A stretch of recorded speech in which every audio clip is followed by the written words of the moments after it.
السلام علیکم دوستوں، میرا نام روبینہ جعفری ہے اور آپ کا خوش آمدید ہے میرے یوٹیوب چینل پر، جہاں ہم ڈر اور سسپینس کی دنیا میں خود کو کھوجیں گے۔ کراچی سے آئی ہوں اور مجھے کہانی سننا اور سنانا بہت پسند ہے۔ اس چینل پر میں آپ کے لیے کچھ میری کہانیاں اور کچھ آپ کی کہانیاں شیئر کروں گی۔ آپ کی بھیجی ہوئی سٹوریز کو میں نریٹ کرتی ہوں۔ اگر آپ کو ہارر سٹوری سننا اچھا لگتا ہے تو ضرور سبسکرائب کریں، ویڈیو کو شیئر کریں اور اپنی رائے کا اظہار کریں کامنٹس میں۔ اگر آپ کے پاس کوئی ہارر واقعہ یا آپ کی دوست کی کہانی ہے تو اسے میرے واٹس ایپ یا ای میل پر بھیجیں، میں ان کہانیوں کو آپ لوگوں کو تک پہنچاؤں گی۔ چلیے کہانیوں کی اس سفر کا آغاز کرتے ہیں۔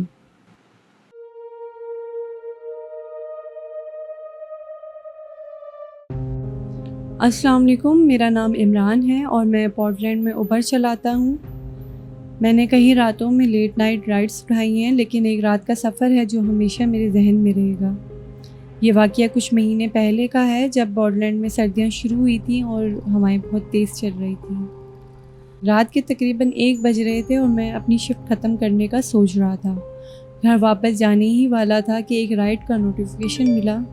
پک اپ پوائنٹ ایک ہوٹل تھا جو پورٹلینڈ کے ڈاؤن ٹاؤن میں ہوٹل بینسن کے آس پاس تھا، اور یہ ہوٹل بینسن ایک پرانا اور مشہور ہوٹل ہے جہاں لوگ اکثر رہتے ہیں۔ جب میں وہاں پہنچا مجھے اس وقت بہت ہی کچھ عجیب سا محسوس ہونے لگا۔ ہوٹل کے سامنے ایک عورت کھڑی تھی، لمبے کالے کپڑوں میں بالکل لپٹی ہوئی تھی۔ اس کا چہرہ دیکھنے کی کوشش کی لیکن نظر نہیں آیا، اندھیرے میں بالکل چھپا ہوا تھا۔ لیکن اس نے بنا کچھ بولے گاڑی کا دروازہ کھولا اور پیچھے کی سیٹ پر آ کر بیٹھ گئی۔ اس نے سیدھا کہا، مجھے رچفیلڈ واشنگٹن لے چلیے۔ رچفیلڈ ایک اور شہر ہے جو پورٹلینڈ سے بہت کچھ دور ہے، اور رات کے اس وقت وہاں جانا کافی عجیب لگ رہا تھا، لیکن کسٹمر کو میں منع نہیں کر سکتا تھا، اس لیے میں نے سفر کا آغاز شروع کیا۔ راستے میں پوری خاموشی تھی۔ میں نے ان سے بات کرنے کی کوشش کی۔ میں نے ان سے پوچھا، آپ وہاں جانے کے لیے رات کے اس وقت سفر کر رہی ہیں، ٹھنڈ بھی بہت زیادہ ہے، سب ٹھیک ہے؟ لیکن اس نے کوئی جواب نہیں دیا، بس کھڑکی کے باہر دیکھتی رہی۔ میرا دل بہت گھبرایا ہوا تھا، لیکن میں نے اپنا فوکس روڈ پر رکھا۔ جب ہم پورٹلینڈ سے باہر نکلے تو ایک عجیب سی ٹھنڈک محسوس ہونے لگی جو گاڑی کے اندر تک آ گئی تھی۔ میں نے سوچا ہیٹر آن کر دوں، لیکن اس وقت ہیٹر پہلے سے ہی چل رہا تھا۔ اس وقت مجھے سمجھ نہیں آیا کہ ہو کیا رہا ہے۔ پھر ایک اور چیز نوٹس کی، ریئر ویو مرر میں مجھے اس عورت کا عکس بالکل بھی واضح نظر نہیں آ رہا تھا، جیسے وہ بہت زیادہ دھندلی سی ہے، لیکن وہ پیچھے بیٹھی ہوئی تھی۔ مجھے اس وقت سمجھ نہیں آیا، لیکن میں نے اپنا سفر جاری رکھا۔ تھوڑی دیر بعد اس نے کہا کہ یہاں روک دو۔ یہ رچفیلڈ کے ایک پرانے علاقے میں تھا جو آس پاس صرف جنگل تھا اور کوئی نام و نشان نہیں تھا، اور نہ ہی کوئی گھر تھا۔ میں نے ان سے کہا کہ یہ وہاں نہیں لگتا ہے جہاں آپ کو جانا تھا، لیکن اس نے زور دے کر کہا کہ یہاں روک دو۔ میں نے گاڑی روکی اور وہ دھیرے سے اتر گئی۔ جیسے ہی اس نے دروازہ بند کیا، میں نے فوراً ریئر ویو مرر میں اسے دیکھنے کی کوشش کی۔ آپ یقین کریں اس وقت میرا دل ایک دم سے رک گیا ہو، کیونکہ جب میں نے پیچھے دیکھا تو کوئی بھی نہیں تھا۔ میں نے فوراً گاڑی سے نیچے اتر کر دیکھا تو کوئی بھی نہیں تھا، اس کا کوئی نشان نہیں تھا، گاڑی کے آس پاس کوئی نہیں تھا، اور نہ ہی کوئی ایسا راستہ تھا جو وہاں جاتا ہو۔ میں فوراً گاڑی میں بیٹھا اور وہاں سے نکل گیا۔ جب میں واپس پورٹلینڈ آیا تو میں بہت زیادہ شاک میں تھا۔ میں نے ایپ چیک کی لیکن اس رائڈ کا کوئی ریکارڈ نہیں تھا، ایسا لگا جیسے کوئی رائڈ ہوئی ہی نہیں تھی۔ جیسے تیسے رات گزری، صبح ہوئی، میں فوراً اپنے دوست کے پاس گیا۔ میں نے اس علاقے کے بارے میں بتایا، اس عورت کے بارے میں بتایا۔ میرے دوست نے بتایا کہ رچفیلڈ کے اس علاقے میں کچھ سال پہلے ایک عورت کا ایکسیڈنٹ ہوا تھا جو پورٹلینڈ سے وہاں جا رہی تھی اور اسے وہیں دفن کر دیا گیا تھا۔ اس وقت مجھے سمجھ آیا کہ جو میں نے دیکھا وہ اصل میں کیا تھا۔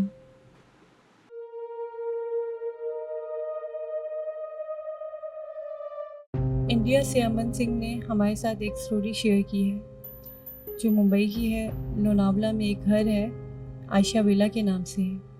یہ کہانی تقریباً 50 سال پرانی ہے۔ اس وقت ایک ہیپی اور ویل فیملی رہا کرتی تھی۔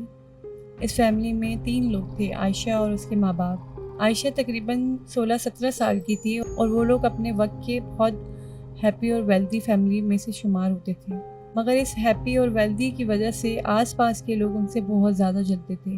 عائشہ بھی اکثر اکیلی رہتی تھی کیونکہ وہاں کے بچے اس سے دوستی نہیں کرتے تھے، کوئی بھی ان سے بات نہیں کرتا تھا۔ 1975 میں جب لوگوں کے پاس سائیکل اور بائک لینے کے پیسے نہیں تھے، تب اس خاندان نے ایک رولز روئس سلور شیڈو خریدی۔ یہ گاڑی اس وقت کی بہت ایکسپینسو اور نایاب گاڑیوں میں سے ایک تھی۔ جب لوگوں نے یہ گاڑی دیکھی تو ان کی حسد اور جلن حد سے زیادہ بڑھ گئی۔ عائشہ اکیلی رہتی تھی، اس کا ہر وقت ٹائم گاڑی میں گزرتا تھا۔ اس کو گاڑیوں کا بہت زیادہ شوق تھا۔ اس کا کوئی دوست نہیں تھا تو وہ اکثر گاڑی میں ہی کھیلتی رہتی تھی۔ ایک رات ایسا ہوا کہ آس پاس کے لوگوں نے، تقریباً 20 لوگوں نے جمع ہوئے اور جیلسی کے مارے ان کے گھر میں گھس گئے۔ وہ لوگ اتنی نفرت سے بھرے ہوئے تھے کہ ان لوگوں نے اس خاندان پر بہت تشدد کیا۔ پہلے ان کے ماں باپ کو بہت مارا اور پھر اسے جان سے ہی مار دیا۔ گھر کو آگ لگا دی گئی۔ جب ان لوگوں کی نظر عائشہ پر پڑی تو اس کے ساتھ بھی بہت برا سلوک کیا گیا، پھر اسے بھی اینڈ میں مار دیا۔ بس وقت کے بعد سے وہ گھر ہمیشہ کے لیے بند ہو گیا، مگر کہا جاتا ہے کہ اگر آج بھی کوئی وہاں جائے تو وہاں وہی 50 سال پرانی رولز روئس گاڑی کھڑی ہوئی نظر آتی ہے۔ ان دنوں جب یہ حادثہ کچھ عرصے بعد ٹھنڈا ہوا، ایک بچہ جو وہاں کھیل رہا تھا اس عائشہ ولا کے گھر کے سامنے، اسے کار میں بیٹھی ہوئی عائشہ نظر آئی۔ جب اس نے یہ بات شور مچا کر لوگوں کو بتائی تو وہاں کے بہت سے لوگ جمع ہو گئے اور سب نے دیکھا کہ سچ میں گاڑی میں بیٹھی ہوئی نے عائشہ دکھی۔ اس واقعے نے لوگوں کو بہت ڈرا دیا اور وہاں کا ماحول بہت زیادہ خوف میں تبدیل ہو گیا۔ بعد میں کچھ لوگوں نے سوچا کہ یہ اسپرٹس تو ہے، کیا کر لے گی، تو انہوں نے اسی گھر میں گھس کر اس کار کو توڑ پھوڑ کر کے اس کے سامان الگ الگ کر کے سب آپس میں بانٹ کر اپنے گھر لے گئے۔ لیکن اگلے دن جب صبح ہوئی تو وہ کار واپس اپنی جگہ پہ کھڑی ہوئی تھی، اسی حالت میں تھی جیسے کچھ ہوا ہی نہیں۔ اس چیز نے لوگوں کو اور بھی بہت زیادہ ڈرا دیا تھا اور ان دنوں وہاں کوئی بھی جانے کی ہمت نہیں کرتا تھا۔ اب بھی لوگ کہتے ہیں کہ اگر آپ رات کے وقت اس گاڑی کے پاس سے گزریں تو چیخنے کی اور رونے کی آوازیں آتی ہیں۔ کچھ لوگوں نے کار کے اندر جانے کی کوشش کی اور جب دیکھا تو ایسا لگا جیسے کوئی اندر بیٹھا رو رہا ہے بہت بری طرح سے۔ یہ واقعہ 50 سال پرانا ہے اور یہ کہانی مجھے میرے دوست راج نے بتائی تھی جو کہ ممبئی کے قریب رہتا ہے۔ اس کا کہنے کے مطابق عائشہ ولا اب بھی وہاں ہے اور کار بھی کھڑی ہوئی نظر آتی ہے۔ اب یہ سننے میں آیا ہے کہ وہاں پہلے جیسی پیرانارمل ایکٹیویٹیز نہیں ہوتی، لیکن کچھ لوگ کہتے ہیں کہ وہاں سے گزرو تو آپ کو کسی کے ہونے کا احساس ضرور ہوتا ہے، جیسے اب بھی وہاں کوئی رہتا ہو۔ اگر آپ یوٹیوب پہ سرچ کریں تو عائشہ ولا کی حسد اور اس گھر کے بارے میں بہت سے لوگوں نے اپنے ایکسپیرینس شیئر کیے ہیں۔ کئی لوگوں نے اپنے انکاؤنٹرز کے بارے میں بتایا ہے اور آپ چاہیں تو خود بھی چیک کر سکتے ہیں۔ جیسے امن سنگھ نے ہمیں یہ کہانی سنائی ہے، ویسے ہی اور لوگوں نے اپنی سٹوریز وہاں پر اپلوڈ کی ہیں۔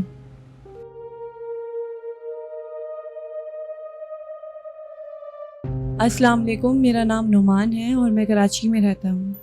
یہ واقعہ تقریباً 1 سال پرانا ہے، سردیوں کی بات ہے۔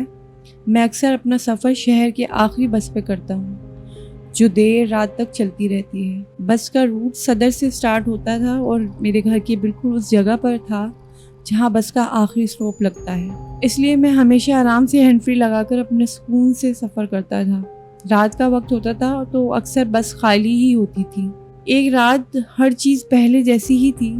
میں بس میں چڑھ گیا اور فرنٹ سیٹ پر آ کر بیٹھ گیا اور اپنا میوزک آن کر کے سیٹ سے ٹیک لگا کر اپنے سکون سے میوزک سننے لگا۔ بس میں صرف میں اور ایک پیسنجر تھا اور ڈرائیور اور ایک کنڈکٹر تھا جو کرایہ لینے والا تھا۔ تھوڑی دیر کے بعد بس ایک جگہ رکتی ہے اور ایک بندہ جو پہلے سے اس بس میں بیٹھا ہوا تھا وہ اترتا ہے۔ جب وہ اترنے لگتا ہے تو اس وقت میری نظر ایک عجیب چیز پر پڑتی ہے۔ ایک لڑکی جو بالکل اکیلی تھی، فراک پہنی ہوئی تھی اور سر پر دوپٹہ اوڑھا ہوا تھا۔ لڑکی بالکل تیار ہوئی تھی جیسے کہ شادی سے آ رہی ہو۔ اس کا چہرہ ڈھکا ہوا تھا اور بس کے سب سے آخری والی سیٹ پر آ کر بیٹھ جاتی ہے۔ مجھے اس وقت عجیب لگتا ہے کہ اتنی رات کو بالکل اکیلی لڑکی یہاں سے کہاں جا رہی ہے۔ سب سے عجیب بات یہ تھی، آپ نے اکثر بس دیکھی ہوگی کہ ڈرائیور کے پیچھے والی سیٹ پر عورتوں کی بیٹھنے کی جگہ ہوتی ہے، اس سے پیچھے مردوں کی۔ مجھے اس وقت سمجھ نہیں آیا کہ وہ لڑکی سب سے پیچھے والی سیٹ پر، بس کی بالکل اینڈ والی سیٹ پر آ کر بیٹھتی ہے جو مردوں کی جگہ ہے۔ مجھے لگا شاید خالی بس ہونے کی وجہ سے آ کر بیٹھ گئی ہوگی۔